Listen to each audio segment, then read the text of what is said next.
you doing, guys? Welcome back to the channel, welcome back to the vlog, and welcome to another episode of the Scrap Car Challenge, where I'm going to attempt to get this little Ford Fiesta ST up and running today. Hopefully, fingers crossed. Now, it's an absolutely horrific day today. It's been pouring down with rain all day, and I've just managed to get the car nosed into the garage slightly, just so we can get a little bit of shelter, but the weather seems to have held off, but I don't think it's probably going to be for very long. So yeah, first of all, we're going to check the obvious. Many of you give me loads and loads of hints and tips as to what it would be, from cam sensor to fuel pump to cam belt, loads of stuff. So first of all, I can tell you that it's definitely not the cam belt. I know that because when you turn the engine over, there's loads of compression there, whereas if it was a cam belt, it would be turning over really quickly with, you know, very really little resistance there, whereas this is fine. So I know it's definitely not the cam belt. So first things we're going to check is we're going to check to see if it's got a spark.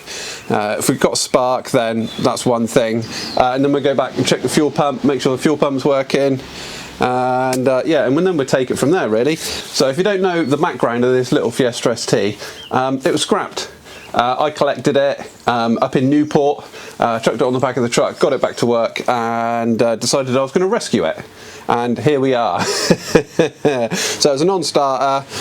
Everything else is pretty good. So yeah, I guess we just work on trying to get it running now. So first things first, I'm going to use one of these little spark detectors, see if we can get any spark. It's just started raining again, typical. But I'm going to try and release. Oh, here we go. Just try and release one of the HT leads, get them off the top of the spark plug. Then I'm going to try and attach this onto the top of the spark plug. If I can see, it's a bit dark.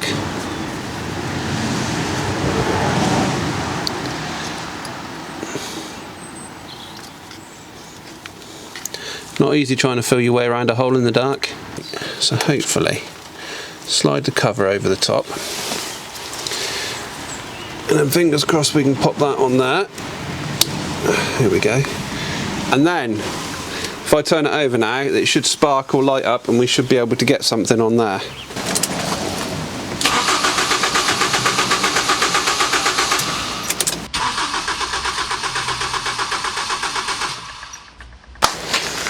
Right, did you see that?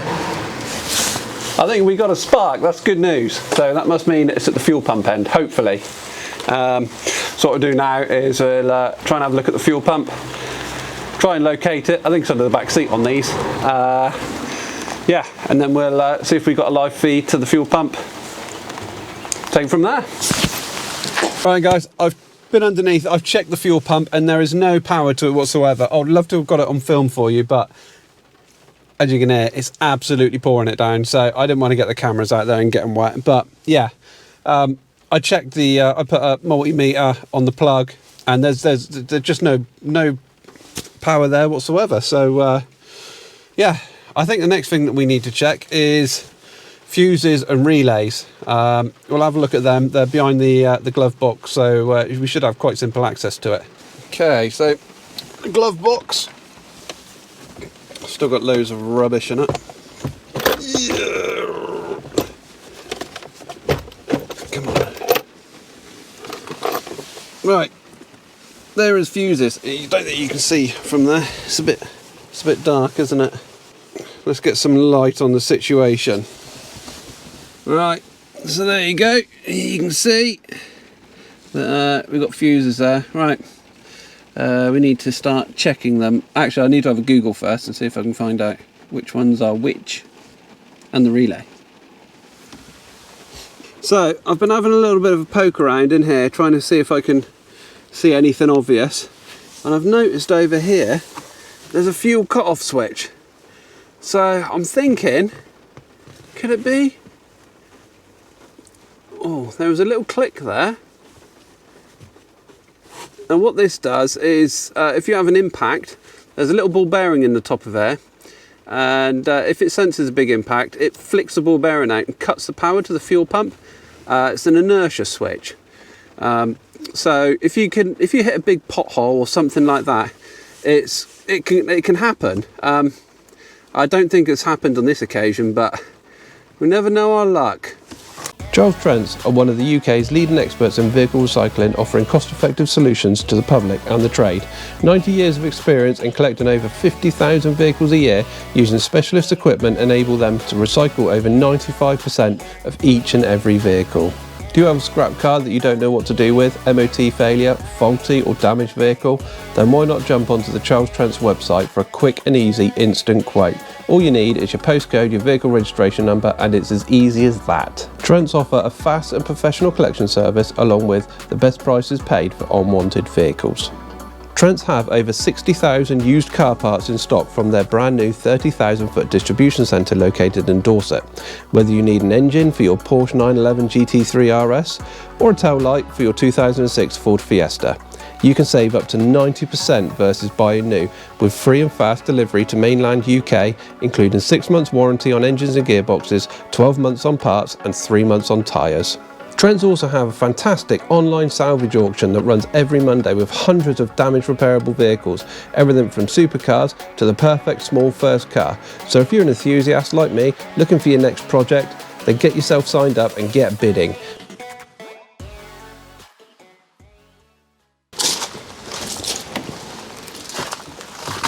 Okay, well the HT leader's back on under there. Oh, I just heard a buzz.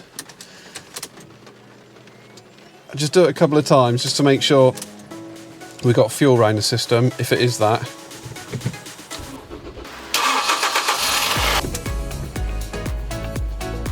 No way!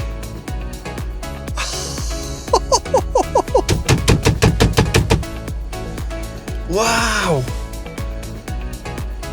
Shit, I can't believe it!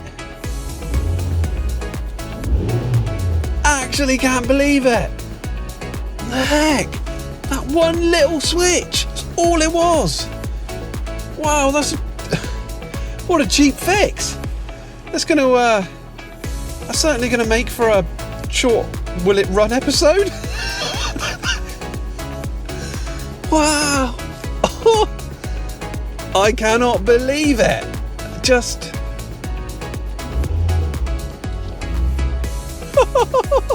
what a result!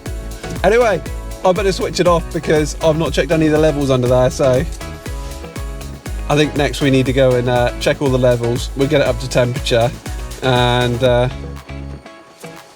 we could have done it, guys! Right, I'm just going to do a few minor checks on here, like going to check the oil level, make sure I've got coolant in there. Just the basics for now. God, can you believe it? That's mental. Right, it's just been started, so I'm not expecting it to be right at the top, but hopefully there's something in there.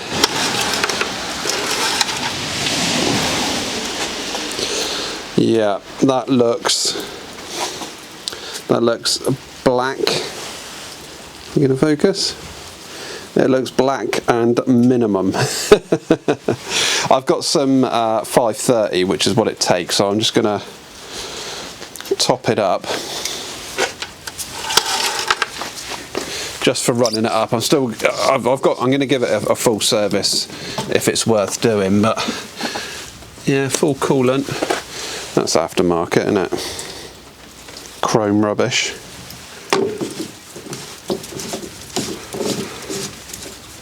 Right, I think that's all we need to check. I'm just going to put some, I got some cheap stuff in there just so I can use. Look at that, only the best 530 car lube. But I'm just going to use it for running it up. I'll get some proper stuff in there. I just don't want to be warming it up on minimum, especially when it's probably not been run for a while.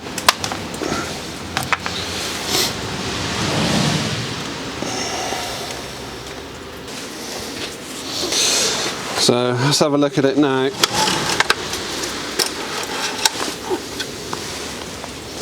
There we go. It's still black, but it's a bit more up the gauge than. It's not far off the full mark actually. So there we go. Yeah, you can see it better there. So that's enough to warm it up. So we get it running, we get it up to temperature, and see how it runs, I suppose. I'm just waiting for it to come up to temperature now. I'm checking everything, so we've got a nice smooth idle. Look at that. That's usually one of the common faults, is the idle bouncing around. There's no idle problems. There's no problems with engine lights or anything like that. We've got a fuel light on, and a lot of you did say in the comments you thought they might not be starting because it's not got fuel. I could see that it had fuel in it, so I knew it wasn't out of fuel. But yeah, thanks guys, because I probably would have missed that. But I'm just checking everything now just to see everything's working. We've got washers. Yep, we've got lights, we've got hazard lights, we've got indicators, heaters. I've got the heated front screen and everything on. That seems to be demisting. Yeah. So some of the common faults that happen with these is you have the idle, you have noisy power steering, and a crunchy gearbox. But I'll put my foot on the clutch, and I've got no crunchiness. Like, and that's reverse, and it feels tight as well. That feels like a good box. Nothing, no crunchy. Wow, I'm well chuffed with that. Power steering pump is also another one. Again, not noisy, nothing. Just, I don't understand it. Brilliant. Everything works. I haven't checked the aircon yet, but I'm happy to report heated seat is working. I have got a toasty backside, which is brilliant. Oh, and these seats feel really good as well. All works. Yep, window works. Window works.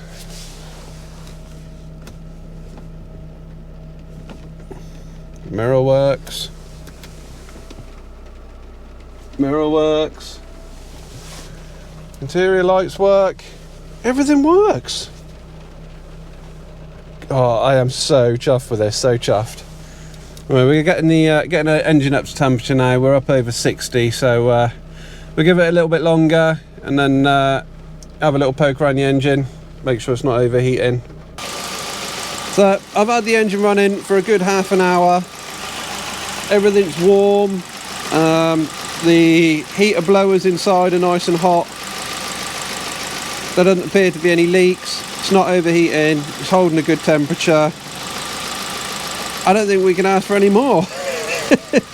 Yeah, it's lovely and warm in here. Heated screen's working. The blower heaters are working. They're blowing out a lovely bit of heat. It's beautiful in here, especially seeing as though it's 8 degrees. But it has been below 0 the last week, so this is really the first time that I've had to come out and do something without freezing me nuts off. But yeah, it seems like it's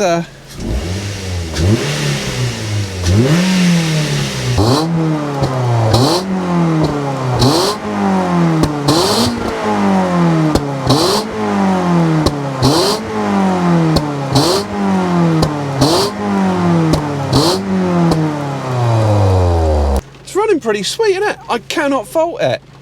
There's nothing. The engine is just fine. And it even seems like, you know, it's got drive. It moves. Wow. If it wasn't raining, we could move on to other stuff, but it's there's nothing else we can really do apart from sitting here in the nice and warm. God, it's lovely. Temperature's not rising, it's just sitting at normal. Plenty of heat coming into the cabin. Couldn't really ask for more. Alright then guys, I am so pleased to have got this little Fiesta running. That's one big step out the way. I think what we've got to concentrate on now in the next video is we're going to do some MOT prep. and get it MOT. We're just going to send it down and see how it gets on.